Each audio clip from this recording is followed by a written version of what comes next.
The sun was shining brightly over a quiet cafe in Seattle. The kind of warm, golden afternoon that made everything feel hopeful. And Emily sat alone at a small table by the window, nervously tapping her fingers against a half-empty glass of iced tea. She had arrived 15 minutes early for her blind date, checking her phone again and again as people came and went. Each time the bell above the cafe door chimed, her heart lifted slightly, then dropped. She wondered if she had been stood up.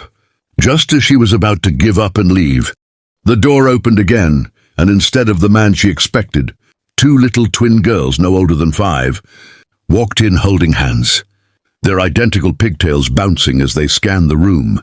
Their bright eyes locked onto Emily, and without hesitation they walked straight up to her table.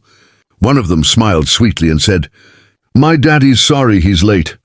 Emily blinked in surprise, unsure if she heard correctly.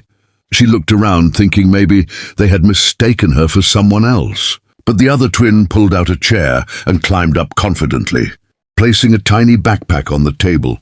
Emily felt a mix of confusion and curiosity as she asked gently, "Your daddy sent you?" The first girl nodded eagerly and said, "Yes, he said we should come find you because you look nice and you'd wait." Emily couldn't help but laugh softly at the unexpected situation, her nervousness slowly fading into amusement. She offered them some cookies from the plate on her table, and the girls happily accepted, chatting non-stop about their school, their favorite cartoons, and how their dad was always late but really nice. Minutes passed, and Emily found herself genuinely enjoying their company. The awkwardness of the blind date completely replaced by something warm and unexpected. Then suddenly the cafe door burst open again. A slightly out-of-breath man rushed in, scanning the room anxiously until his eyes landed on the twins. He hurried over, apologizing profusely. "I am so sorry. Traffic was insane, and they insisted on coming in first," Emily smiled. Now seeing the resemblance between him and the girls, his embarrassment was sincere and oddly charming. She reassured him it was okay, gesturing toward the twins, who were now happily finishing the cookies. "They kept me great company," she said, and he laughed, a bit relieved as he sat down, introducing himself properly.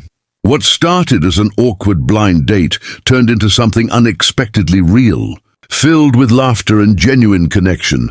As the sunlight streamed through the window, Emily realized that sometimes the most unplanned moments create the best beginnings, and maybe this was exactly how it was meant to happen. And if you enjoyed this heartwarming story, then don't forget to like, share, and subscribe to my channel Impressive Tales for more amazing stories like this.